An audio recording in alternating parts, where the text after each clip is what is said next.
In 1999, Boulder County District Attorney Alex Hunter chose not to charge anyone with the murder of the world-famous 6-year-old pageant queen. By the year 2000, Detective Lou Smith's intruder theory was gaining traction as a legitimate alternative to what seemed to be a clear-cut case of filicide. From the mainstream media's perspective, the intruder theory breathed new life into the public's potential fading interest in the JonBenet Ramsey case.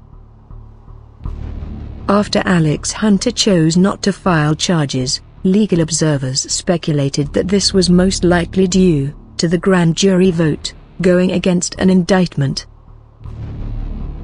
Because the grand jury decision was sealed, there was no way to verify that this was actually the case. So it was assumed that the grand jury did not vote for an indictment. This was when public opinion regarding the guilt of the Ramseys began to transition toward innocence. In the years prior to Patsy Ramsey's death in June of 2006, the intruder theory gained even wider acceptance, and the public believed far less in the Ramseys' guilt than when the murder was first reported on in 1996.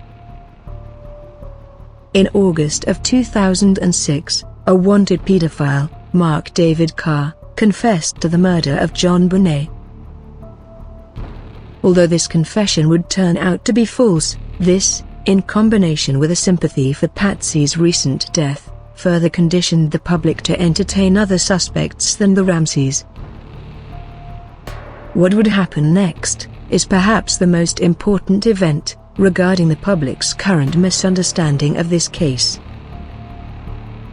In 2008, the Boulder County District Attorney held a press conference and announced to the world that the Ramsey family was exonerated by virtue of a foreign DNA profile located under JonBenet's fingernails and underwear. At this point, public opinion was essentially in favor of the Ramseys' innocence. Consider how far the public's attitude had shifted since the case was first reported on in 1996. This is a testament not to the truth, but a testament to how money and class credibility can protect one from even the most heinous acts. But the next decade would reveal that this was all a house of cards, supported by a willing media and the ignorance of a misinformed public. In 2013, a judge orders the release of the grand jury report. It is revealed that in spite of the prevailing assumption, the grand jury did in fact vote in favor of charging the Ramseys. Next, in 2016, the DNA test results that Mary Lacey based her exoneration of the Ramseys on are released to the public.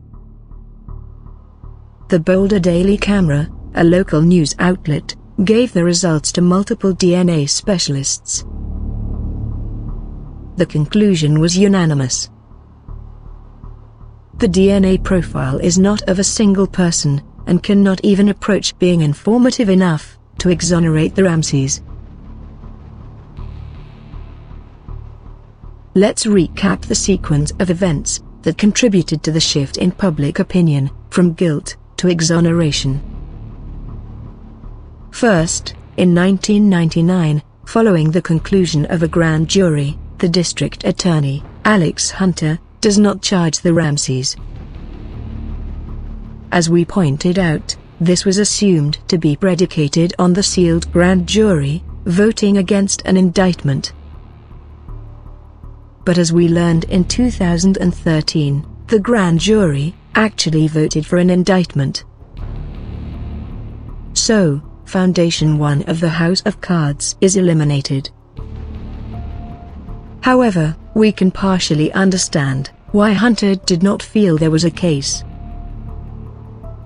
Hunter understood that the rigorous attorneys defending the Ramseys would pick apart the police investigation. Then in 2008, then District Attorney Mary Lacey announced that the Ramsey family was exonerated by virtue of DNA. Yet again, we would later learn, in 2016, after independent analysis of the DNA in question, that the exoneration was based on an uninformative DNA profile. Another pillar of this house of cards is knocked down. So, two of the biggest reasons that the public now believed the Ramseys to be innocent turn out to be based on misinformation and a failure to follow proper legal procedure.